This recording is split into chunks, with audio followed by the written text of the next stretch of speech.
Alright, so this is actually going to be the last build I have to show you guys from Community Day. This is like a 6'10", two-way stretch big type of build. And if you guys remember, I actually made a build pretty similar to this at like the end of NBA 2K24. I uploaded that relatively recently. So that is pretty much like the exact same build on NBA 2K25. This is pretty much the exact same thing. Just trying to make a little two-way stretch big. And I think the potential of this build, especially when we start considering cap breakers as well as max plus ones, this build can get really interesting. But to start things off in the finishing, we're going to have a 75 driving dunk, get your posterizer on bronze, get you a couple really good dunk packages like athletic one-handers off one and whatnot. Now, a big thing with the finishing, you guys see this close shot is dragged all the way up to an 83. That is simply because our mid-range shot is a 93. And then you're also probably wondering, Joey, why is a minimum wingspan stretch only getting a 93 mid-range shot when taller heights than this can get a 94? This was just a glitch. This was just an issue that they had on the Community Day builder. When NBA 2K25 does come out, minimum wingspan 6'10s will be able to get a 94 midi, which is a pretty important threshold because that's the mid-range rating you need to get post-fade phenom on legend. But we ended up not doing that on this build. And then the other attributes in finishing, this is brought up, standing dunk is brought up, and post control is all brought up because of other attributes that we've upgraded on our build. Same thing with close shots. So realistically, when it comes to finishing, the only thing I'd really want is driving dunk, but driving layup, standing dunk, and post control just naturally get pulled up. And I can't pull these down without losing something else down here. All right, so now let's get to that shooting. The mid-range shot, we're going to have a 93. That's going to get you set shot specialist on Hall of Fame, Deadeye on gold, and shifty shooter on gold as well. Now the big thing, and this is where this starts, is that 6'10 height. You can get Deadeye and shifty shooter in separate tiers. So when you try to max plus one these, you can max plus one both Deadeye and shifty shooter to Hall of Fame on this build. And that's what kind of makes these like 6'10, 6'11 stretch bigs super viable, is that you can really double down on like your shooting badges and be able to get both of these on Hall of Fame on a 6'10 or a 6'11. Now there are things that I do like about the 6'10 over the 6'11, and we'll talk about that when we get to the defensive side of things. Just off the jump, man, being able to max plus one Deadeye, shifty, have both of those on Hall of Fame, it's going to be pretty freaking solid. When we get down to the three-point shot, it's going to be an 86. We just like maxing out the three-pointer on these stretch big builds. There's no reason to go 86 because you only need an 83 three-point shot for limitless range on bronze, but going from an 83 to 86 in this game is relatively cheap. And since I'm making, again, a pure stretch big, I would like to just still have my three-pointer maxed out all the way.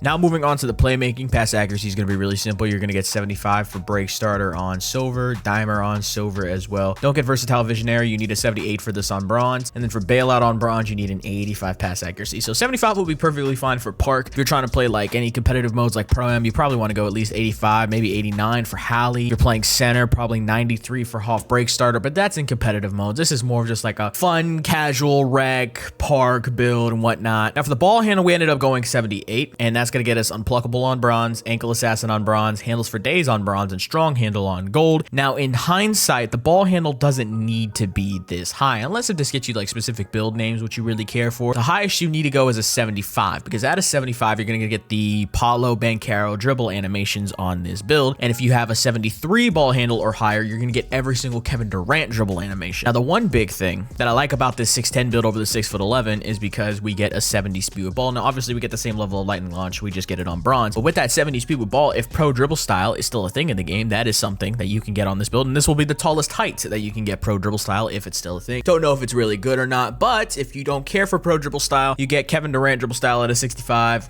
you get a couple other dribble styles at 65. I don't know if it's Paulo or Giannis that has one also at a 65 rating, but from what I remember, Kevin Durant's dribble style was really good with just that 65 rating. So now let's get to the interior defense here. It's just going to be a 70. Obviously, if you want to go higher than this, you want to finesse this build a little bit. If you feel like you need to have super high interior defense to defend post scores and whatnot, you definitely can do that. You can rearrange this build however you want, but I usually don't have trouble or go up against post scores enough to justify having higher interior defense than a 70. Obviously, you could go 74 to get post move lockdown on bronze, but I just don't think that is absolutely 100% needed. Now for the perimeter defense, we ended up going with an 83. You realistically only have to go for an 82, but with that, you're going to get Challenger on silver, Movable Enforcer on bronze, Off-Ball Pest on gold, and Pick Dodger on silver. For a 6'10 build, 83 perimeter defense is actually very, very high. I think it's the same perimeter defense rating on 2K24, but being able to get 80 plus perim D on a 6'10 is actually really freaking cool. And then now we get to the steal, and this is why I'm really liking the 6'10 over the 6'11. With the steal, we get a 73 steal on a minimum wingspan 6'10, and that's going to get you interceptor on silver, and you also get glove on bronze. So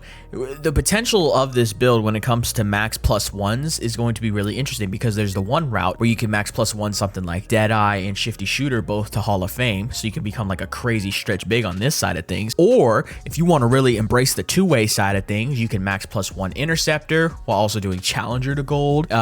You can max +1 high flying denier to Hall of Fame because we get it on gold on this build. So you can max +1 interceptor to gold and high flying denier to Hall of Fame and be super crazy on the defensive end of things. Or if you don't want to do high flying denier, you can +1 challenger to gold. So there's a lot of opportunities on the defensive side of things for +1s, and then like we mentioned, offensively, lots of options for +1s as well. You only get one per slot, but once you unlock them, they're completely interchangeable. So one game, you want to play like a pure stretch, you could put Deadeye and Shifty Shooter to Hall of Fame. If you don't want to use that anymore, you could come down here to defense, throw your interceptor up to gold, and then you could do challenger or high flying denier to either gold for challenger or Hall of Fame for high flying denier. And speaking of that high flying denier, we're going to have an 88 block that's going to get you paint patroller on silver, pogo stick on silver, and high flying denier on gold. 88 block is going to be relatively a perfectly fine threshold on NBA 2K25. And once again, for the people that might have skipped around in this video, if you don't want just the 70 interior defense, you could finesse things, throw things around here and there, and maybe get like 82 interior defense or a little bit higher. Now for the rebound, we're only going to have an 80, but it's actually perfectly fine that we get an 80 defensive rebound because that will be enough for silver rebound chaser and silver box out beast. So it's not like the stretch bigs from last year where you have to increase your weight to just get silver rebound chaser. You could pretty much go minimum weight on this build and still get silver rebound chaser on a 6'10", which is actually really nice, especially since we're minimum wingspan. So we could kind of still have a whole lot of speed on this build. And by the way, I think you could see we get an 80 speed on a 6'10", which is insanely fast. And agility is going to be really important because if you don't want to upgrade your agility on this build, you don't really have a choice because you need at least a 72 agility just to get Shifty Shooter on gold. So I ended up just maxing it out to the 76 because agility is going to be a big thing because it helps you move faster off the ball. It helps you dex around faster, accelerate faster off the ball. It's also your lateral movements on the defensive side of things. So if you also want to play like weak side help defense and you want to get down to the paint quickly, you're going to need agility to be able to do that. Plus also obviously speed. So I figured I might as well just max out my agility, go up to the 76. But if you want to like min max this, you probably just need to go 72 for the gold Shifty.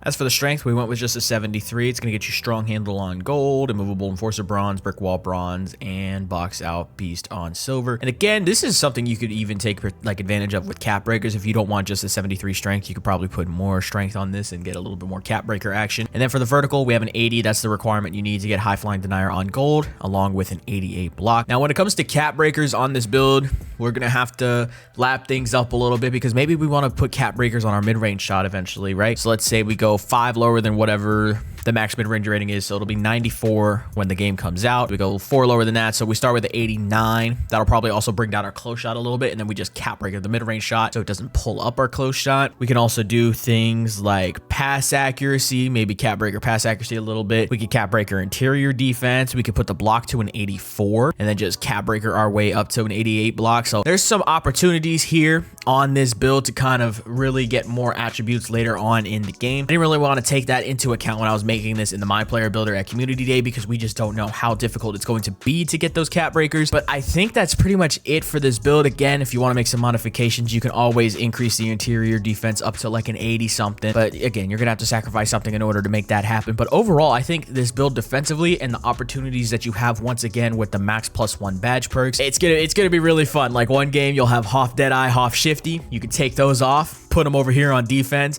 You can go gold interceptor, gold challenger, or you can go gold interceptor, Hall of Fame high flying denier, or you can just go full rim protector mode, put gold paint patroller and Hall of Fame high flying denier and just be an insane two-way menace on defense while still being a pure stretch. So I think that's going to be the coolest thing with the max +1 badge perks, and it's definitely going to take my builds into consideration, is since they confirmed that once you unlock a +1 badge perk, you can kind of just throw whatever badge in there, take it out, put it back in, take it back out, whenever you please. So that's going to make builds like this, where you have the ability to be flexible with your +1 badge perks from game to game. It could really change how this build plays just by where you put those +1s before a game. So again, I think the versatility of this build on the offensive side of things and the defensive side of things is going to be really interesting going into NBA 2K25. But that is going to be pretty much it for this build. We're going to come out of the My Player Builder, get shades of AK, Evan Mobley, and Paolo Banchero. We're going to come out of this My Player Builder and we are going to get the build name Skilled Stretch, which I thought was really cool. I was intentionally trying to get the build name Stretch 4 or two-way Stretch 4, but I didn't want to spend too much time on it. But again, man, I think these 6'10s are going to be really freaking solid on NBA 2K25. And if you enjoyed this 6'10 two-way stretch, you're really going to love my 6'11 Kevin Durant build. You should go check that out.